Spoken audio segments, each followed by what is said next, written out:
que la bénédiction, Dieu a dit tu seras la tête et non la queue. Dieu a dit on te fera la guerre. On te vaincra point. Mais on ne te vaincra pas. Amen. Dieu a dit le malheur atteint souvent les justes, mais il te délivrera toujours. Dieu dit, l'ennemi peut venir par un seul chemin. L'esprit de l'Éternel. Alléluia. Les dispersera par cet chemin. Par cet chemin. Yes. Les eaux ne t'avaleront pas. Amen. Le feu ne te consumera pas. Même si l'occultisme s'élève contre toi, tu vaincras. La sorcellerie de ton grand-père dans ton village n'a aucun pouvoir que celle de Pharaon. J'aimerais te rassurer aujourd'hui, mais il y a une part qui est à toi. Et c'est ainsi que les hommes de Dieu organisent des réunions pareilles.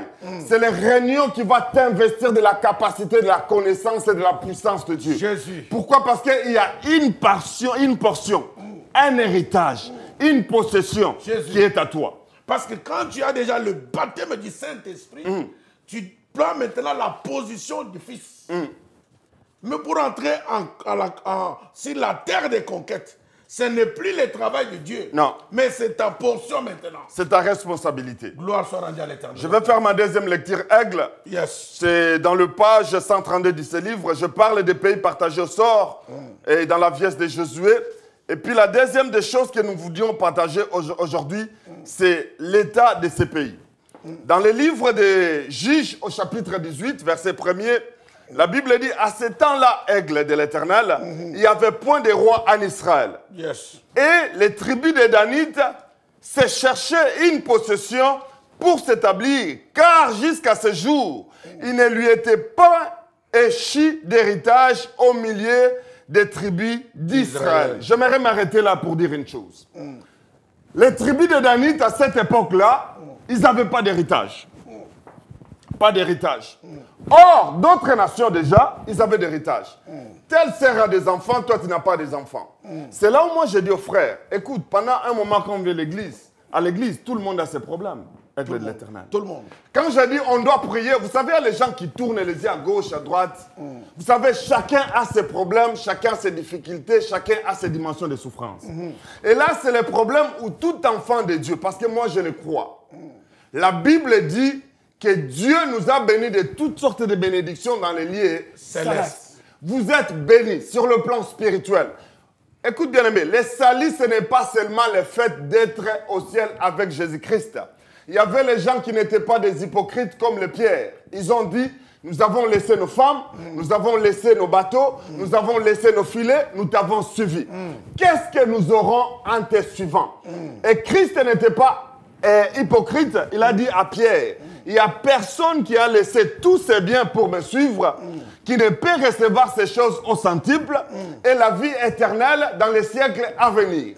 Il y a une réalité dans ta vie aujourd'hui qui ne demande que l'intervention divine. Amen. Cela ne peut se faire par aucune personne. C'est ainsi que moi je t'aime beaucoup mon frère.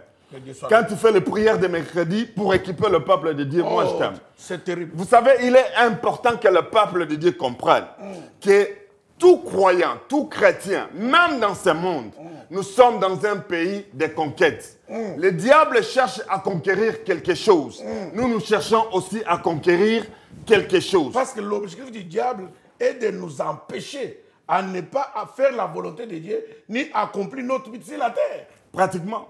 Et notre but sur la terre ne peut s'accomplir que quand tu accèdes d'autres dimensions de la vie. Aigle de l'Éternel, tu prêches la parole de Dieu. Mais sans une prospérité financière, tu ne seras pas capable de le faire. De le faire. C'est très important. Tu peux être un serviteur de Dieu, un enfant de Dieu.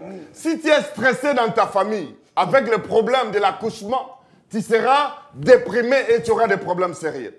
Frères et sœurs, il est certes que le malheur atteint souvent les justes.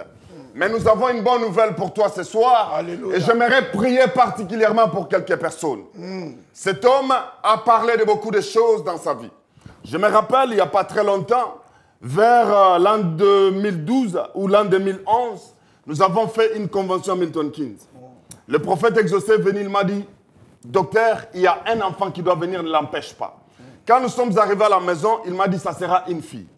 Un jour, on était dans ces plateaux, tu prophétisais sur une famille, ils avaient des enfants, et après un certain temps, ça s'est arrêté. Quand on est sorti dehors, tu m'as dit, Mon frère, quand je parlais de ça, j'ai senti que je parlais de ta famille. Il y a un enfant qui doit venir. Vous savez, après quelques jours, il y a mon ami l'apôtre Caleb qui est venu. Il m'a dit, je suis venu afin qu'un enfant naisse. Wow. Il y a des histoires qui peuvent être activées que par la prophétie et par la parole de Dieu. Alléluia. Et j'aimerais dire à quelqu'un qui est dans cette situation aujourd'hui, avant que nous puissions clôturer ce service en ce jour, j'aimerais avec cet homme de Dieu, car la Bible dit, c'est si Dieu s'accorde sur cette terre pour demander quelque chose, ça leur sera donné. Je le crois que comme les deux renards de Samson aujourd'hui, quelque chose peut se passer dans ta vie. Jésus. Je crois que tu auras des enfants. Oh, bah, je ne crois pas à l'infertilité des couples qui créent Dieu. Je sais que toute femme créée à l'image de Dieu, tout homme créé à l'image de Dieu doit avoir une famille. Je ne crois pas à la pauvreté dans la famille chrétienne. Je ne crois pas à la maladie dans la famille chrétienne. Je ne crois pas à des désordres des enfants dans la famille chrétienne. Je sais que nous sommes de la race de Dieu, mais cela ne peut que se conquérir par la prière. Alléluia. Et nous sommes là ce soir, justement dans une position pour activer la bénédiction de quelqu'un. Amen. Alors, c'est très important. Parce que la prophétie doit être activée sur ta vie. Quels que soient les problèmes. Peut-être dans la stérilité primaire ou secondaire. Mais Dieu est capable de t'accorder les besoins de ton cœur. Dieu a parlé sur ta vie. Il y a un héritage, mais tu dois combattre. Imaginez-vous, Dieu a parlé à Israël. Mais un jour, Josué était en train de combattre. Lorsqu'il a vu quelqu'un habillé en blanc, il lui a posé la question, es-tu de nôtres ou de nos ennemis? Et l'homme qui était habillé en blanc, Docta, a saisi Josué à la main pour le faire introduire sur la terre de sa conquête. Parce qu'il était en train de combattre sans connaître les esprits et les choses qui se passent sur la terre. Alors l'homme qui était habillé en blanc l'a saisi pour le propulser sur la terre de conquête. C'est pour dire à quelqu'un ce soir, Dieu a parlé. Mais il faut quelqu'un qui te tiendra à la main pour te faire introduire sur la terre de conquête. Parce que les choses qui se passent sur la terre de ta possession, tu ne connais pas. Il y a des géants.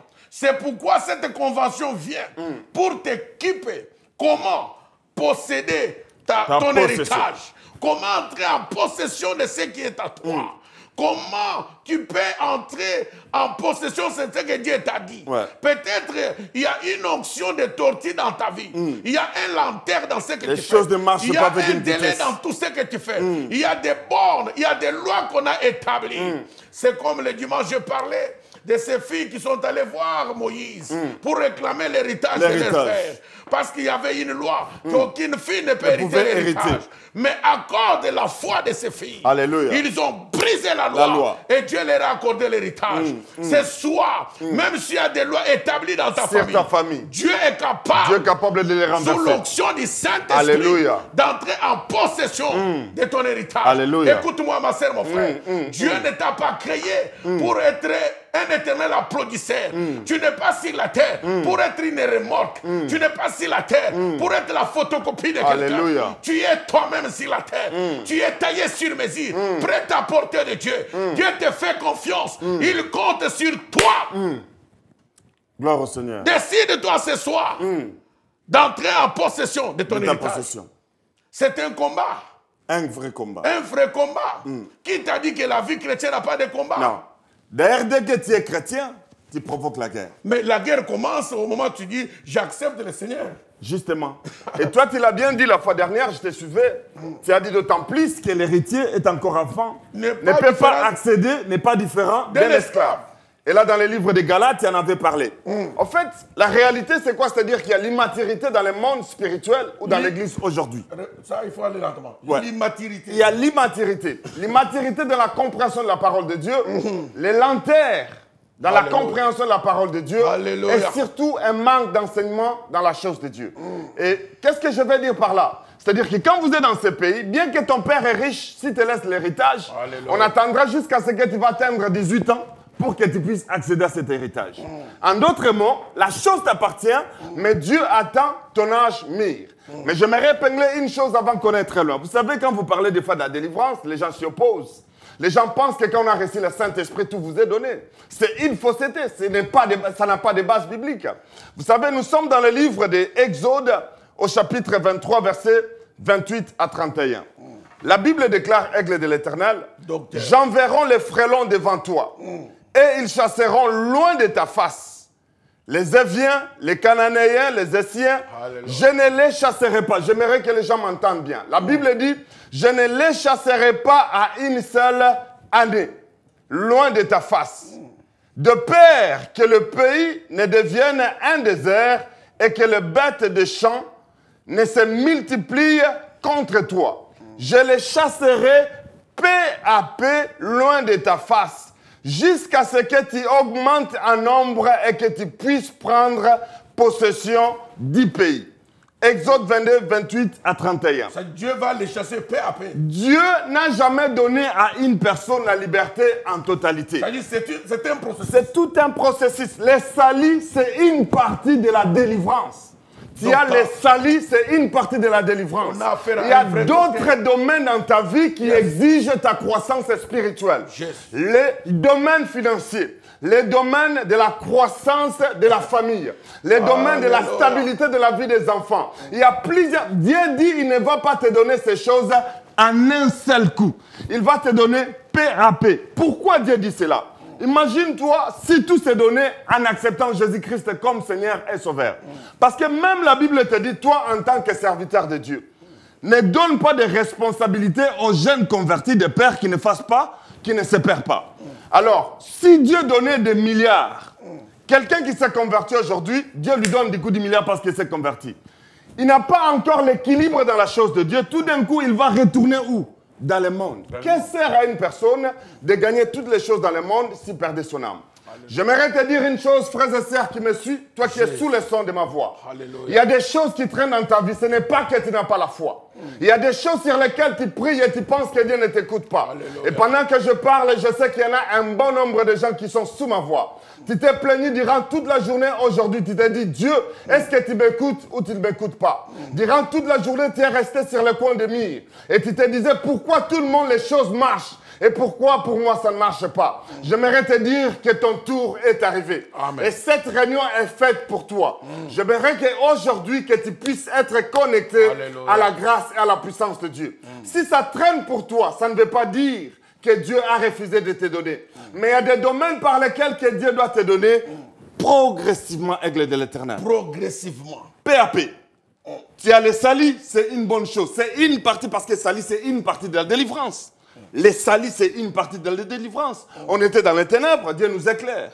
Maintenant, il y a d'autres domaines dans la vie où Dieu désire que tu prospères à tous égards. C'est ainsi que tu vas voir une personne que vous avez fait recevoir le Seigneur Jésus-Christ comme Seigneur et Sauveur, baptisé dans l'eau au nom de Jésus-Christ, mais il sort dans l'eau, il a encore la maladie de cancer. J'aimerais défier les diabétiques. Vous êtes des chrétiens, ce n'est pas un problème. Mais j'aimerais vous dire que votre Dieu guérit le diabète. J'aimerais défier les gens qui souffrent de maladies de tension, que vous êtes des chrétiens. Mais votre Dieu est capable de guérir ces maladies. Quelques-uns d'entre vous, vous tournez en rond. Tout ce que vous faites ne tourne en rond. Il y a comme une balance sur votre visage. Quand vous n'avez pas l'argent, il n'y a aucun problème. Et dès que vous avez quelque chose, un problème arrive. Vous tournez en rond pendant très longtemps. Vous êtes en train de faire les mêmes histoires. Alléluia. Vous prêtez aux gens. Les gens ne vous paient jamais ce que vous avez donné. Vous semez le bien, on vous repaye le mal. Vous faites du bien aux gens, il n'y a aucune reconnaissance. En fait, il y a des problèmes. Pendant un moment, tu te poses des questions. Ce n'est pas parce que tu n'es pas chrétien, mais c'est une partie de ton héritage. Quand tu vas t'élever, tu dis, Seigneur, que cette marque d'ingratitude sorte dans ma vie dans le nom de Jésus. Que les gens que je fasse du bien, qui se relèvent et qu'ils m'appellent pour repayer le bien que j'ai fait. Amen. Qui peut s'aimer et ne pas s'attendre à récolter, mon frère? Personne, personne. Tout le monde s'aime pour récolter. Amen. Mais vous savez, nous vivons un temps où les gens travaillent tellement beaucoup. Alléluia. Et les résultats du travail ne s'y voient pas. Et quand tu es dans ce domaine de l'esprit, frères et sœurs, il y a un moment où tu as fourni beaucoup d'efforts. Quand tu vois que les résultats n'est pas escomptés, il y a un problème. Et il faut adresser ce problème. Cela ne veut pas dire que non, tu ne pries pas, que tu ne connais pas Jésus-Christ, que tu ne connais pas les salis. Et ça, c'est un faux message qui peut se démontrer en 1001 parties.